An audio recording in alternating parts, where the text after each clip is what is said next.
Good evening, children. We will continue with the chapter 2 by seeing another problem number 65. Solve the equation z cube plus 27 is equal to 0.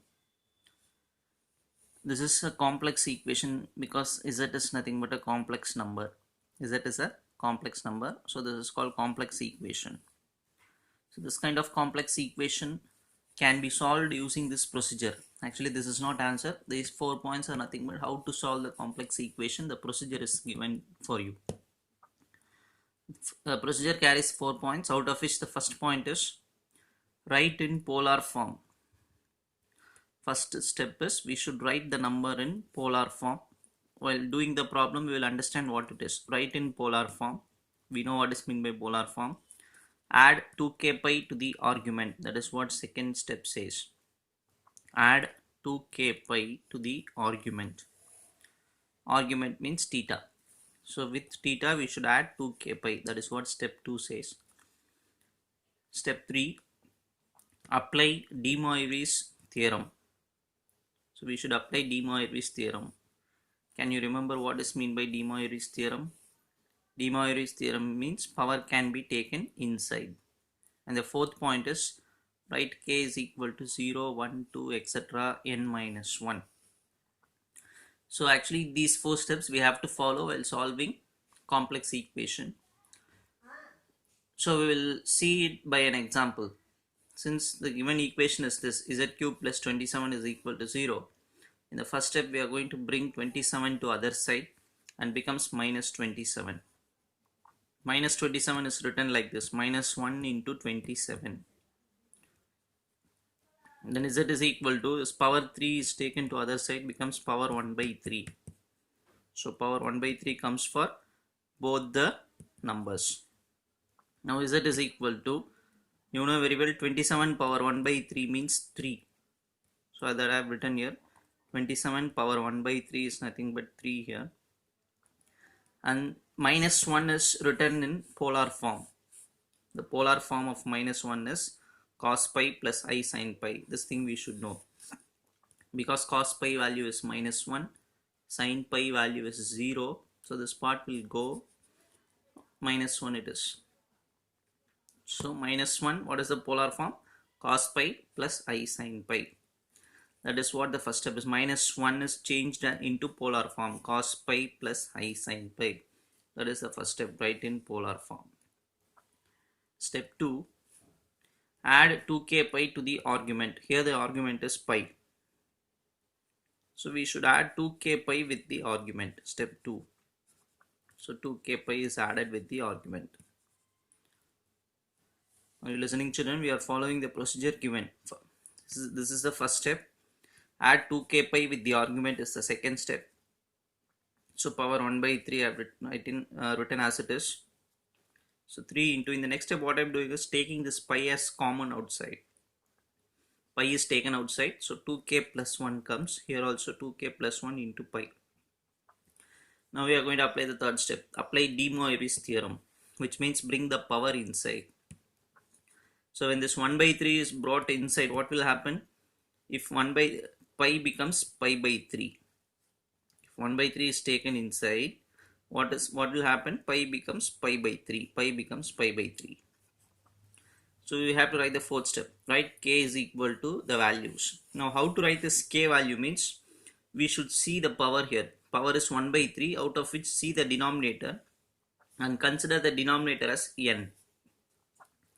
Again I repeat, 1 by 3 is the power, where 3 is the denominator. Consider the denominator as n.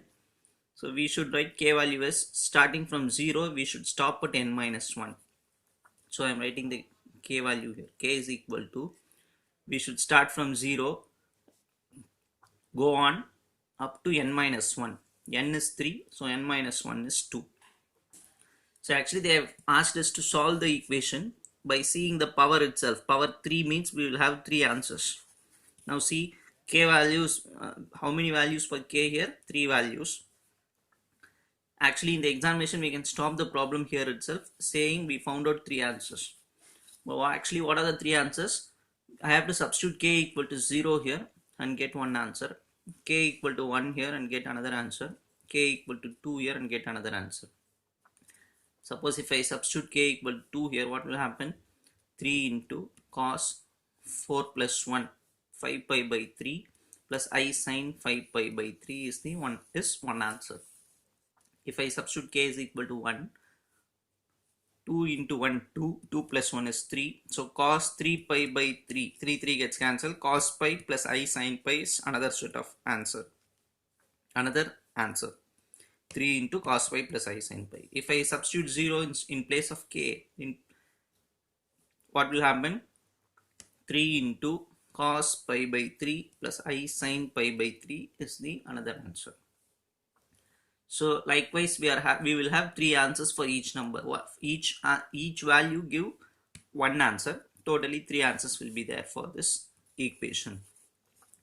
So again, what I'll repeat, plus 27 is brought to other side, 27 is splitted like this, power 3 is taken to other side, becomes 1 by 3, 27 power 1 by 3 is 3, polar form of minus 1 is cos pi plus I sin pi, adding 2k pi to the argument, taking pi as common, bringing power inside or applying De Moivre's theorem, and writing k value is the final step.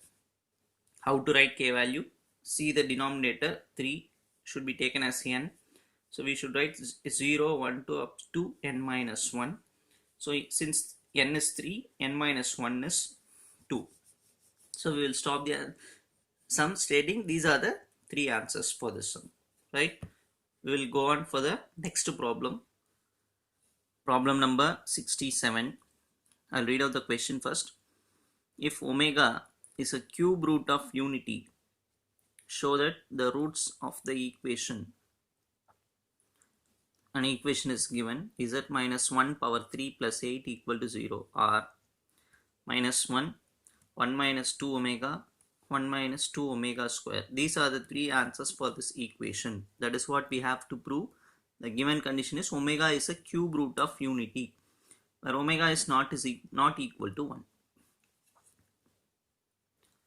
Again I repeat, if omega not equal to 1 is a cube root of unity, show that the roots of the equation, the roots of this equation are these 3.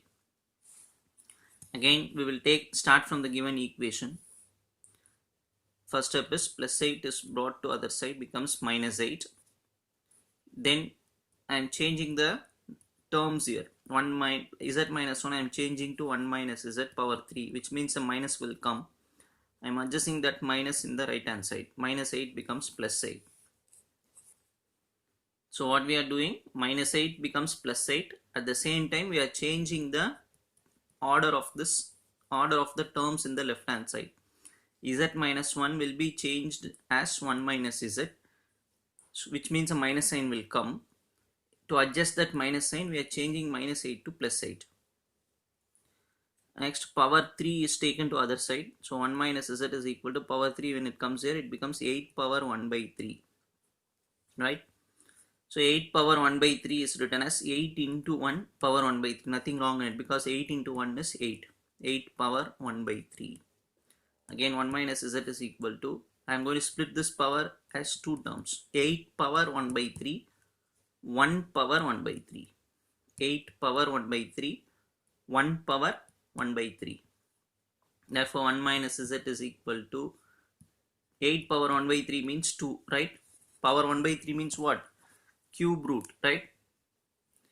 Cube root means I should write like this. 8 cube root means I should put 3. So 8 means 2 into 2 into 2. When 3 2's are present inside the root, 1 can be taken outside. You're able to understand this? 8 power 1 by 3 means cube root of 8. Answer is 2. So that is what I am writing, 2. Similarly, 1 power 1 by 3 is nothing but cube root of 1. This is called cube root of unity. Try to understand, children.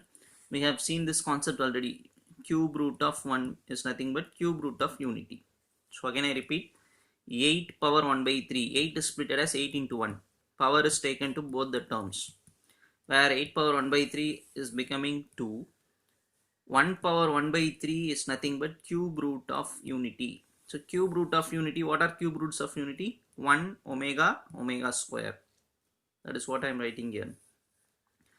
1 power 1 by 3. The meaning is cube root of unity. 1 power 1 by 3 meaning is cube root of unity. What are cube roots of unity? 1 omega omega square. These are all done in previous class. Cube root of unity means 1 omega omega square. So what I'm doing is just I'm going to multiply this 2 with all the 3 terms. In the first step, 1 minus z is equal to 2 into 1, 2. From this I am finding out one z value, that is change the terms and find z value. Are you able to understand? 1 minus z is equal to 2 ones are 2. Now take 2 to this side and z to that side. So 1 minus 2 minus 1 equal to z. From this we are getting one value of z. Z is equal to minus 1. Next I'm going to take this 2 to omega. So I'm going to write 1 minus z is equal to 2 omega. Again change the terms. My 2 omega to other side minus z to other side. So z is equal to 1 minus 2 omega. Then finally take this 2 to omega square. It becomes 2 omega square. So 1 minus z is equal to 2 omega square. Again change the sides.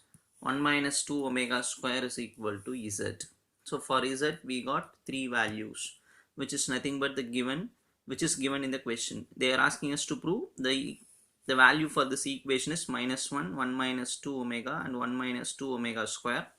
And we got those answers here, minus 1, 1 minus 2 omega, 1 minus 2 omega square. So the solution for this equation is, there are 3 solutions. By seeing the equation itself we can say power 3. So there are 3 solutions, those are this. So we have proved the result here. So I think you will understand. If not, go through the video again. Definitely you will understand. Any doubt you can text me. As I always say, you can even call me and ask your doubts, right? Thank you, children.